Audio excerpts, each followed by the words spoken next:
Welcome back to my channel. അപ്പോൾ ഇന്നൊരു day in my ലൈഫാണ്.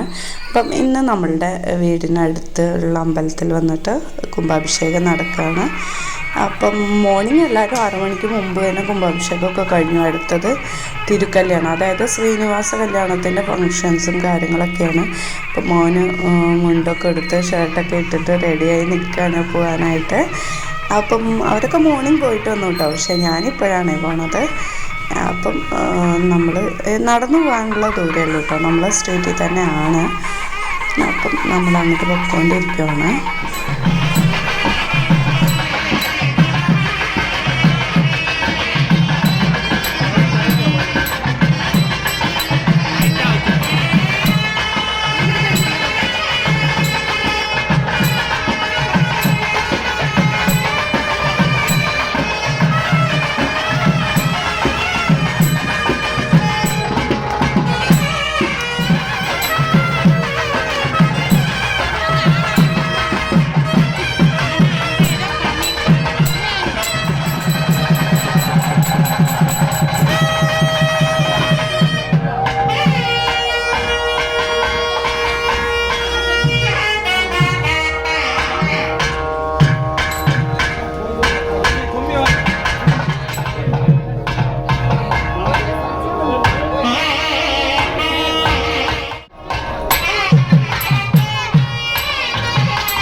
അപ്പോൾ മോനൊക്കെ ആകെ ടയേർഡായിരുന്നു, മോർണിംഗ് തൊട്ട് നിൽക്കുമല്ലേ, അപ്പോൾ അതുകൊണ്ട് ഭയങ്കര ടയേർഡായിരുന്നു.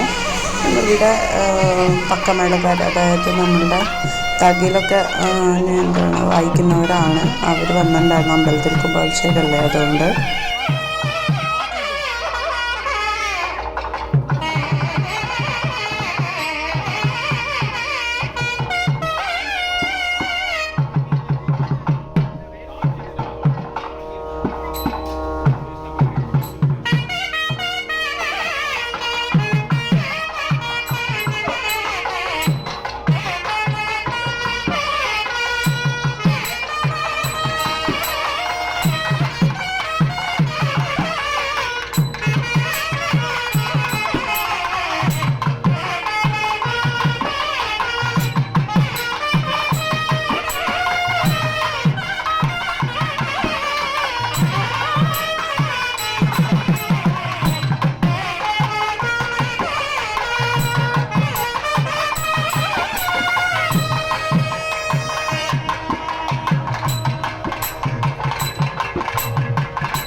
അപ്പം അതൊക്കെ കഴിഞ്ഞ് ഇന്ന് വന്നിട്ട് ഡാൻസ് ക്ലാസ് ഉണ്ടായിരുന്നു കേട്ടോ ഈവനിങ്. അപ്പം അമ്പലത്തിൽ നിന്നെല്ലാം വന്നതിന് ശേഷം ഞാൻ ഓടുമായിരുന്നു. വീട്ടിൽ ഗസ്റ്റ് ഉണ്ടായിരുന്നു, അവർക്ക് കാപ്പിയൊക്കെ കൊടുത്ത് വേഗം ഓടി ഡാൻസ് ക്ലാസ്സിലേക്ക് പോയി. അപ്പം ഡാൻസ് ക്ലാസ്സൊക്കെ കഴിഞ്ഞപ്പോഴേക്കും ടൈം 7:30 ആയി. അപ്പം ഞാൻ അവിടുന്ന് തിരിച്ചു.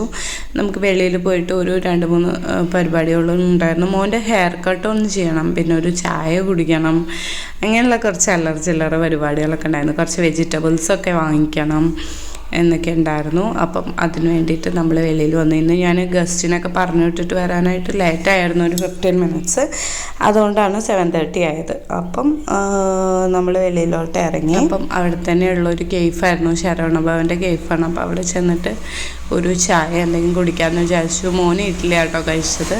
അപ്പം ഇവിടെ തന്നെ അവരുടെ സ്പെഷ്യൽ ഫുഡ്, കേക്ക്സും കാര്യങ്ങളൊക്കെ ഉണ്ട്. അപ്പം ഇതൊരു റെസ്റ്റോറൻറ്റും കൂടിയാട്ടോ, കേഫ് മാത്രമല്ല റെസ്റ്റോറൻറ്റും കൂടിയാണ്. അപ്പം നമുക്ക് എന്തെങ്കിലും ഫുഡൊക്കെ കഴിക്കണം എന്നുണ്ടെങ്കിൽ നമുക്ക് കഴിക്കാം. അപ്പോൾ മോനൊരു 2 ഇഡ്ഡലിയൊക്കെ വാങ്ങിച്ചു കൊടുത്തു, ഞാനൊരു ചായയൊക്കെ കുടിച്ചു. അപ്പോൾ ഇതൊക്കെ കഴിഞ്ഞപ്പോൾ നമുക്ക് മോൻ്റെ ഹെയർ കട്ടിന് വേണ്ടിയിട്ട് നമ്മൾ നേച്ചുറൽസിൽ ഒന്ന് പോയി. ഗണേഷിനെയും ഹെയർ കട്ട് ഉണ്ടായിരുന്നു കേട്ടോ. അപ്പം ഹെയർ കട്ട് ചെയ്തിട്ട് കുറേ നാളായി, ഡൈയും ചെയ്യാറില്ല, അങ്ങനെ നടക്കുകയാണ്. അപ്പം അതിനൊക്കെ വേണ്ടി നമ്മൾ സ്ഥിരമായിട്ട് നേച്ചുറൽസിലാണ് പോവാറ്. കാര്യം നമുക്ക് അവിടുത്തെ കാർഡും മെമ്പർഷിപ്പൊക്കെ ഉള്ളതുകൊണ്ട് നമുക്ക് കുറച്ച് ഡിസ്കൗണ്ടൊക്കെ കിട്ടും. അപ്പം അതുകൊണ്ട് നമ്മൾ സ്ഥിരമായിട്ട് പോകുന്നത് നേച്ചുറൽസിലാണ്.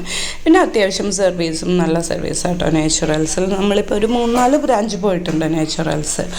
അപ്പം അവർ ഹെയർ കട്ടിങ്ങൊക്കെ നല്ലതാണ്. മോനൊക്കെ അത്യാവശ്യം നന്നായിട്ട് തന്നെ വെട്ടി കൊടുക്കും, കാര്യങ്ങളൊക്കെ ചെയ്യും.